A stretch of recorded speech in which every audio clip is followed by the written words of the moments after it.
Vivam, bem-vindos ao Pergunta Simples, o vosso podcast sobre comunicação. Se parássemos um bocadinho para pensar, um bocadinho somente, ficaríamos provavelmente em pânico. Não quero assustar-vos, mas se calhar até dava jeito. Caminhamos a passos largos para o fim da vida na Terra. Não quero ser apocalíptico, mas nesta edição falamos sobre a surdez humana e a insensibilidade radical à mais que certa transformação do planeta num forno. Se o tema vos preocupa ou vos desperta, deixem um comentário em perguntasimples.com, subscrevam o podcast ou, para evangelizar algum amigo mais cético, podem enviar este episódio.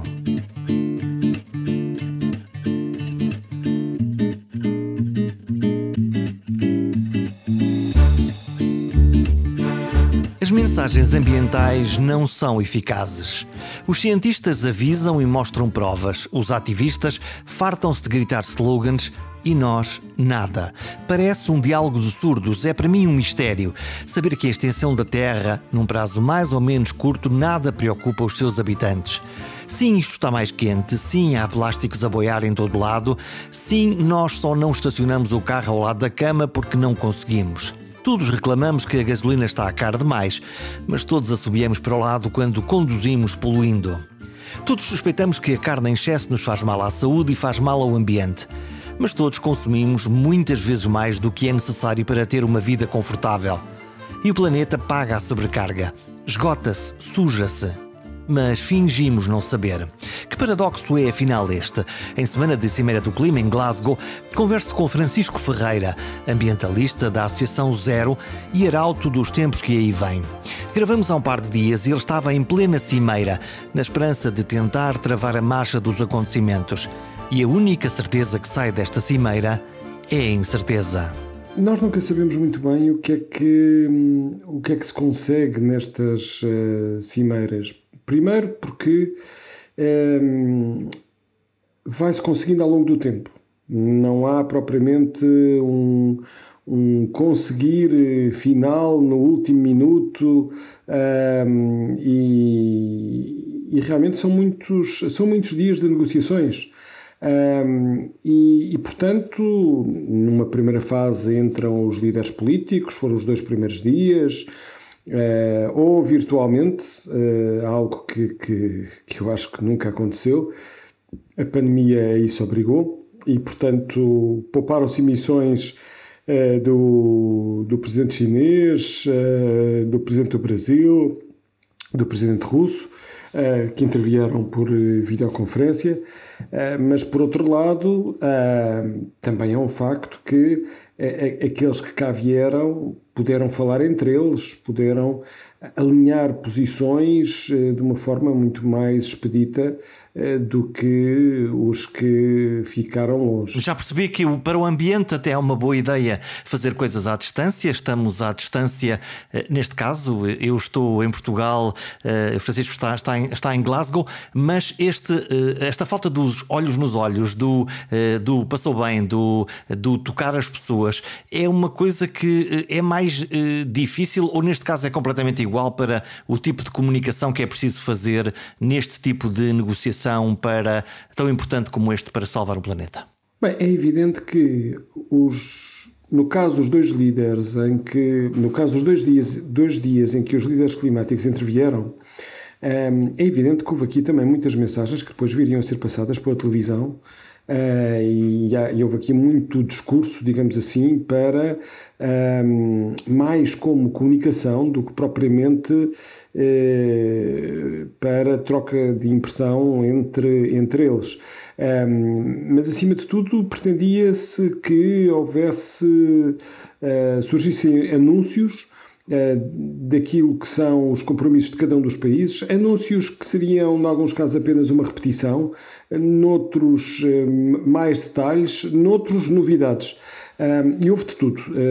Houve desde a União Europeia ou os Estados Unidos a reafirmarem aquilo que já tinham dito há algum tempo atrás, noutros países alguns acrescentos, noutros muitos apelos, ou seja, principalmente os países que estão verdadeiramente em causa com as alterações climáticas, países, ilhas do Pacífico, países da África, países que não têm capacidade para lidar com aquilo que se está a passar em termos de secas, de cheias, de ondas de calor, de situações, às vezes, de pobreza absolutamente extrema à custa das alterações climáticas. Estou-me a lembrar de casos como Madagascar, que é, digamos assim, agora neste ano o mais paradigmático. Mas também houve anúncios, por exemplo, a Índia nunca tinha falado em neutralidade climática, portanto, esta ideia de que as emissões que nós fazemos serem iguais à capacidade de retirarmos carbono da atmosfera, e fê-lo aqui para 2070, e não é um anúncio pouco relevante, pelo contrário, parece longínquo, mas estamos a falar do país que vai ter a maior população do mundo, estamos a falar de um país que está num grau de desenvolvimento bastante inferior em comparação com a China, portanto, eu diria que houve de tudo nesses 2 dias. E essas declarações são declarações, estamos num podcast de comunicação, são declarações mais para a retórica, para ficarem bem na fotografia, ou são declarações para levar a sério? Se nós olharmos para o mapa dos grandes países que poluem, lá está a China, lá está a Índia, Estados Unidos, a Europa. Claramente a Europa a tentar fazer um discurso e uma ação provavelmente mais ambiciosa, mas nestes países, acredita nessa retórica? É mesmo para levar a sério? Para já, não nos podemos esquecer que há aqui uma mistura de formalismo com retórica. O que é que eu quero dizer? É que estes compromissos os países têm que os entregar por escrito. E depois podem e vão comunicá-los da forma que acharem melhor, mais aprazível, mais convincente. E com uma linguagem que tem que ser, diria eu, simultaneamente entendida por quem está dentro do assunto e percebe a dimensão do que está a ser dito em termos de compromisso, mas também daqueles que, pura e simplesmente, estão a ouvir umas palavras que se pretende mais ambiciosas ou menos ambiciosas. Portanto, não pode ser alguma coisa não demasiado ambientiquês, não demasiado linguagem diplomática cifrada, tem que ser alguma coisa que seja um compromisso concreto, portanto, papel passado, e, por outro lado, alguma coisa que todos entendamos. É um verdadeiro desafio de eu pôr tudo no mesmo pacote. Veja-se, por exemplo, o secretário-geral das Nações Unidas, António Guterres. Ele começa por usar as palavras basta. Ele fala da extinção da humanidade. Ele usa um discurso veemente, quer na forma, quer no conteúdo. E obviamente mistura esta linguagem mais simples, que é utilizada depois por todo o mundo, nas televisões, nas rádios, nos jornais, com as palavras-chave, mas depois entra no detalhe e fala de coisas com nomes já um pouco mais estranhos, como sejam as contribuições nacionalmente determinadas. E aí, se calhar, já não se percebe tão bem o que é este conceito, que não é nada mais, nada menos do que as metas com que os países firmam para os próximos anos, em princípio para 2030, e depois da chamada estratégia de longo prazo, que corresponde às metas para 2050 ou até um pouco mais tarde. Portanto, do ponto de vista da intervenção destes 2 líderes, dos dois dias com os líderes políticos, há realmente este misto de uma comunicação mais pública, que sabemos que vai percorrer o mundo, com uma comunicação mais sofisticada, traduzida para o ambiente, de uma Convenção das Nações Unidas, que está a ser, cujos discursos estão a ser traduzidos em várias línguas.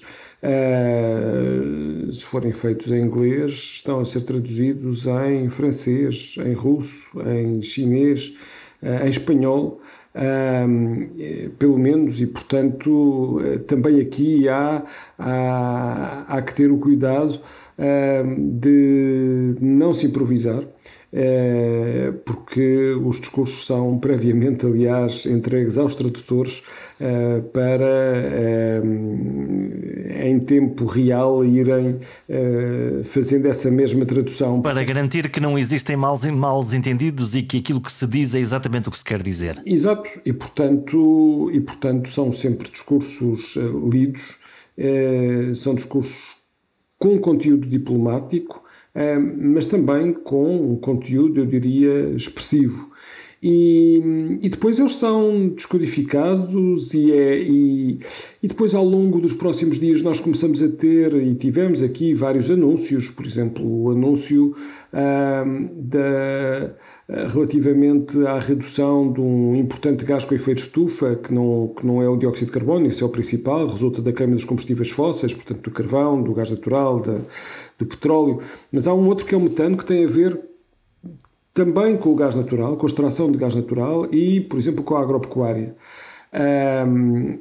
E aí, quando se diz que houve um conjunto de países que acordaram na redução de 30% das suas emissões de metano, e essa redução é no curto prazo, e é muito importante porque o metano é, ao contrário do dióxido de carbono, um gás muito mais poderoso em termos de retenção do calor, 80 vezes mais poderoso durante os primeiros 12 a 20 anos.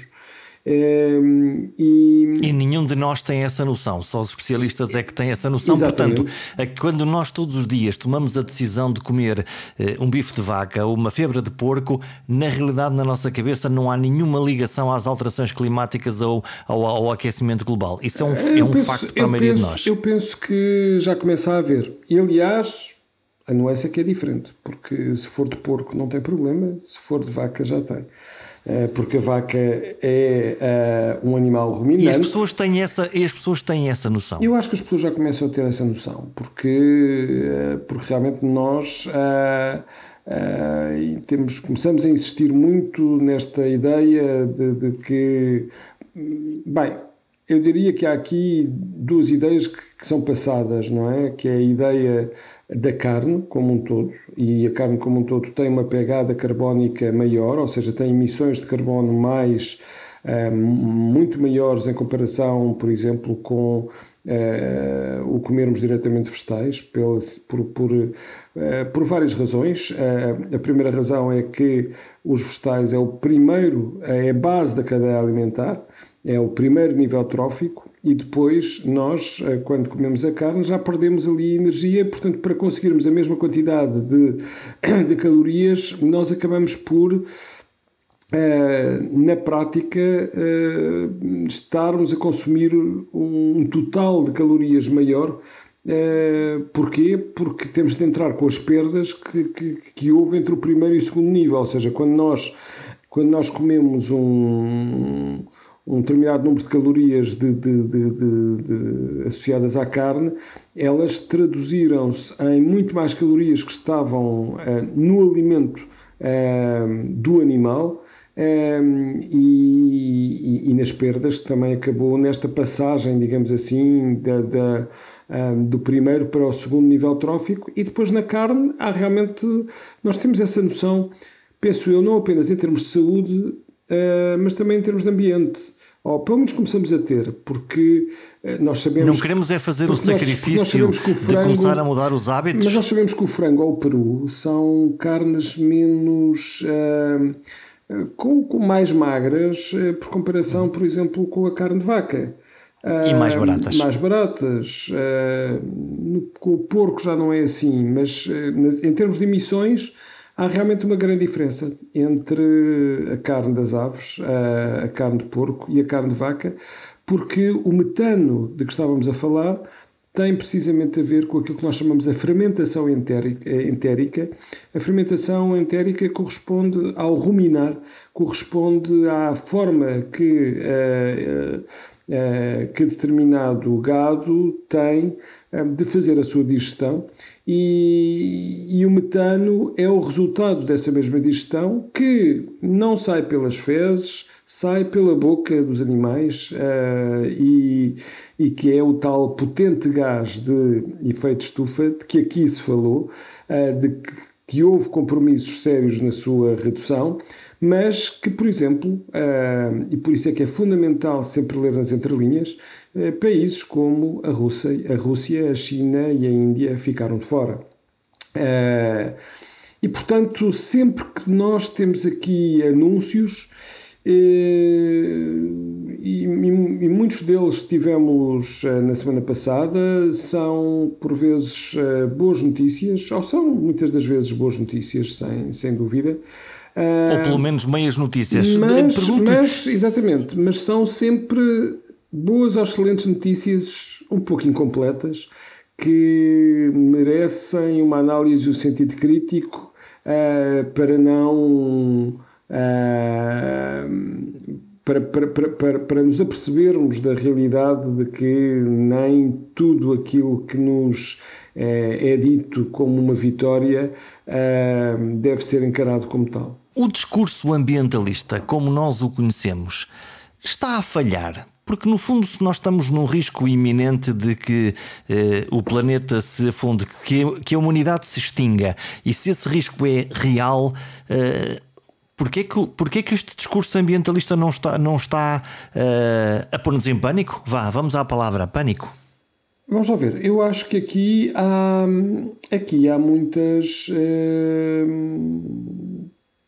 muitas variantes do discurso e muitas acusações em relação aos diferentes tipos de discurso. Então, vamos lá ver.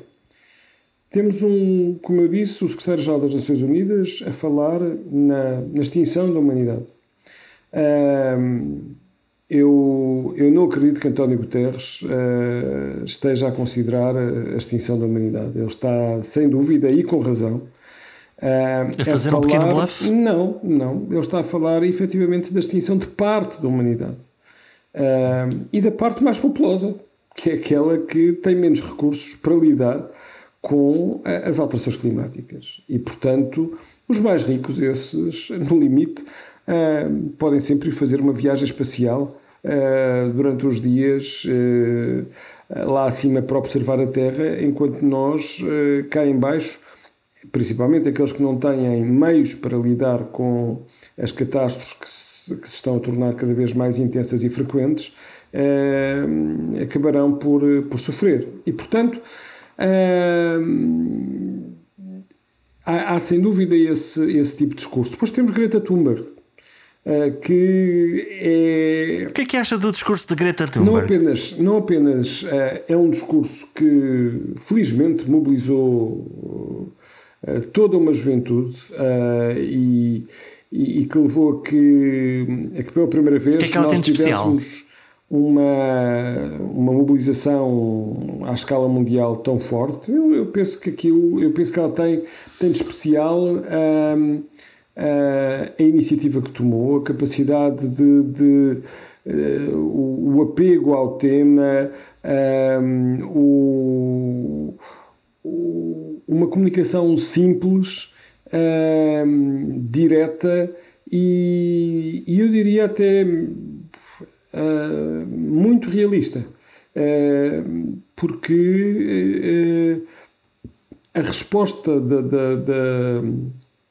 dos países, a resposta das empresas, a resposta das instituições tem ficado realmente incrivelmente aquém daquilo que seria desejável. Agora, será que é esse o discurso correto e rigoroso em que eu devo alinhar? Bem, aí temos outro discurso, que é o discurso dos cientistas. Cientistas esses que ainda... O que é que nos dizem os cientistas? Os cientistas ainda este ano, em agosto, fizeram um ponto de situação sobre o que é que estava a acontecer ao planeta e quais eram as diferentes consequências do aquecimento global, e foi um discurso, obviamente, eu diria, muito claro, consistente, detalhado, mas como é que é dizer? com o mesmo tipo de descrição catastrófica do que está e pode acontecer ao planeta, mas mas numa forma de comunicação que obviamente consegue ser compreendida e apreendida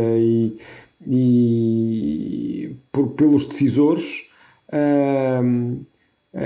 e também pelos jovens, mas sem a componente de ação política que Greta Thunberg, por exemplo, e muitos dos jovens acabam por utilizar de um ponto de vista mais radical, e aqui radical significa, é um radical de raiz, não é um radical de extremista, para fundamentar a sua ação. Os cientistas forneceram o argumentário e os jovens municiados ou liderados por Greta Thunberg o que fizeram foi dar um impacto emocional a esta conversa, criando essa dinâmica pela primeira vez positiva para conseguirmos mudar a forma como vivemos. Mas vamos lá ver, os jovens aqui também simplificaram, o que é sempre um perigo quando nós simplificamos problemas complexos, mas por outro lado permitem essa mobilização. Nós vemos isso em muitos partidos, em que um partido populista é um partido que consegue simplificar um problema complexo, ou melhor, eu não diria que consegue simplificar, eu diria que arriscamos ser demasiado simplistas. Acaba por o tornar, por comunicar de forma demasiadamente simples determinadas questões que são complexas, mas que são facilmente perceptíveis pelas pessoas e que obviamente as leva a mobilizar face a esse apelo. E é isso que acontece com muitos dos jovens e com muitos ambientalistas, mas o discurso dos cientistas também é aproveitado pelos líderes, também é aproveitado por outros cientistas, também é aproveitado por associações de ambiente, obviamente com níveis de profundidade e de descodificação diferenciados. A única questão aqui que me parece também relevante é que nós temos depois, quer dizer, temos depois as acusações de que, por exemplo, o movimento ambientalista é radical, que está com exigências que não têm sentido, que realmente não, que nos está a pedir mais. Sente-se nessa acusação? Vamos já ver, o que acontece aqui é que, à volta das alterações climáticas, que, primeiro, é um problema que, do ponto de vista científico, não tem qualquer dúvida. Nós temos, os cientistas dizem que as alterações climáticas, que são uma consequência do aquecimento global, estão a acontecer e são devidas à atividade humana, e isso é inequívoco.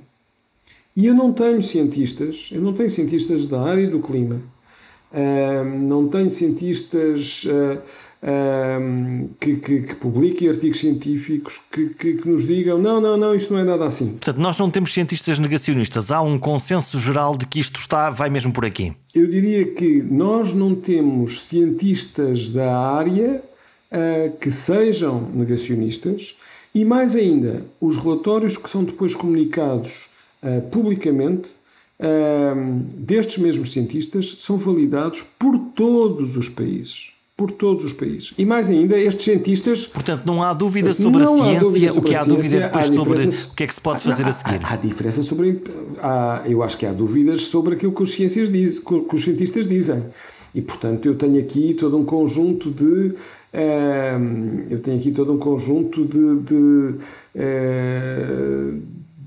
ou melhor, dependendo de país para país, eu tenho todo um conjunto de negacionistas em relação àquilo que a ciência diz, não tenhamos dúvidas. Até porque depois se confronta com outras coisas que são importantes para nós, por exemplo, a economia. Estou a pensar na massificação do turismo, tão importante para Portugal, nas minas de lítio de que agora se fala outra vez, ou coisas tão simples como quando um Presidente de Câmara, neste caso agora já ex-Presidente da Câmara em Lisboa, decidiu fazer ciclovias por todo lado, a reação da população, maioria que conduz automóveis, diz não, eu não quero isto. Portanto, há aqui depois um confronto entre a nossa comodidade de vida, o nosso hábito de vida e aquilo que pode ser os passos que podemos ter que dar. Sacrifícios, temos que fazer sacrifícios, Francisco Ferreira? Em primeiro lugar, é bom que nós percebamos qual é o problema que está em cima da mesa. E são diversos. Nós temos realmente um problema de aquecimento global à custa de um conjunto de gases que, apesar de ser uma pequeníssima percentagem da atmosfera da Terra, são responsáveis por este aquecimento. Temos todas as evidências científicas e mais algumas, portanto, coloca-se aqui um problema de ação. Como é que nós, admitindo que isto é verdade, e eu acho que o problema aqui é que cada um de nós tem aqui um fator de negação, porque achamos que a dimensão que os cientistas nos projetam para o futuro não tem a ver com a nossa vivência. E como são alterações muito lentas, a nossa percepção é sempre uma percepção muito benévola sobre aquilo que está a acontecer. E depois também porque, quando passamos aos aspectos práticos, nós achamos que eles são impossíveis, impraticáveis, e nem vemos, às vezes, os benefícios económicos, ou para a saúde, ou para outros, ou noutras áreas, porque também esta questão do ambiente, ou um comportamento mais amigo do ambiente e da sustentabilidade, exige realmente uma mudança de paradigma que vai mais longe do que olharmos apenas para as alterações climáticas. Ou seja, o que está aqui em causa é um paradigma de uma sociedade de consumo e desperdício que nós, pura e simplesmente, temos que mudar. E os governos que nós temos, mesmo aqui nas negociações em Glasgow, são governos que funcionam numa lógica de 4, 5 anos. Mesmo nos regimes autoritários, eu quero dar uma resposta de curto prazo. Portanto, é muito difícil eu estar aqui a fazer... E os compromissos fáceis, não é? Os compromissos fáceis são os compromissos de longo prazo. O difícil são os compromissos, por exemplo, a 5 anos e a 10 anos. Esses é que são os mais importantes, são os mais determinantes e são os mais complicados. E a outra questão também que é crucial é que nós, em todos estes processos negociais, nós não temos o preto e o branco. E nem sequer temos o cinzento. Nós temos, digamos assim, todo um conjunto de cores intrincadas que se relacionam entre elas, toda uma teia que temos que entender para chegar a consensos. E as Nações Unidas não funcionam por votos. As decisões são tomadas por consenso. Por mínimo denominador comum. Pergunta final, Francisco Ferreira. De 0 a 10, qual é o grau de otimismo do ambientalista que tem a experiência que tem e o saber científico que tem para que a nossa mudança de vida chegue nos próximos 10 anos? Eu diria que nós não vamos lá pela política do medo. Eu acho que nós temos que ir lá cada vez mais por entender e perceber e aceitar aquilo que a ciência nos diz e aquilo que muitos governos já estão a conseguir implementar. O meu grau de otimismo é, mesmo assim, relativamente curto. Eu acho que nós vamos na 26ª reunião das Nações Unidas e as emissões não têm parado de aumentar. Podemos dizer, bem, se não tivéssemos estes acordos, se calhar estávamos pior. Sim, não tenho dúvidas, certamente muito piores. mas precisamos de perceber que já estamos no desconto de tempo. E esse desconto de tempo já não nos consegue praticamente garantir que a temperatura não sobe mais do que 1,5 graus em relação à era pré-industrial. Portanto, ainda podemos fazer aqui umas quantas substituições para tentar marcar um golo, mas o tempo está a passar. E estando nós a perder cada vez por uma diferença maior, a possibilidade de virmos a ganhar o jogo é menor e, portanto, eu diria, mas não deixa de ser possível, não é? Não deixa de ser possível e, portanto, eu acho que estamos praticamente no limite de não ter que começar a minimizar os estragos. E para isso, eu diria, são precisas 3 linhas de pensamento. A primeira é que, a título individual, à escala das nossas cidades, à escala do nosso país, que é pequeno no contexto mundial, nós temos um dever de solidariedade, temos e isso pode efetivamente traduzir-se num ganho económico e num ganho social para todos nós. Eu gosto muito de dar um exemplo simples. Nós nunca fazemos contas, mas se nós vivermos num sítio com bom transporte público e se comprarmos o passe até metropolitano, por exemplo, na zona de Lisboa, na zona do Porto, para viajarmos muitos quilómetros por 40 euros, isso é incomparavelmente mais barato a possuirmos um carro, termos os gastos da sua compra, da sua manutenção, dos impostos, de tudo e mais alguma coisa. Podemos alugar vários fins de semana e até um mês um carro para ir de férias. É só fazer as contas para perceber que um carro é um mau negócio. Mas nós não os fazemos porque achamos sempre que quer este sentimento da posse de um carro e de podermos utilizar um carro dá-nos um poder de controle que é fundamental. E, portanto, eu acho que, primeiro, como estava a dizer, apesar de pequenos, nós temos esta missão de este dever para com as próximas gerações. Em segundo lugar, precisamos de pensar naquilo que são os nossos objetivos de satisfação e de qualidade de vida e, portanto, não é possuindo, se calhar, o automóvel, comprar mais e mais. Cada europeu, em média, consome 16 toneladas de materiais e desperdiça 6. E, em terceiro lugar, é absolutamente crucial que nós confiemos na ciência e procuremos ganhar uma literacia sobre estas questões do ambiente, da sustentabilidade, das alterações climáticas, que nos leve a compreender as causas, as consequências e também as soluções. Portanto, estes 3 aspectos, que é não nos sentirmos pequenos, mudarmos efetivamente o nosso paradigma de consumo e informarmos sobre a realidade de forma rigorosa, fariam certamente a diferença.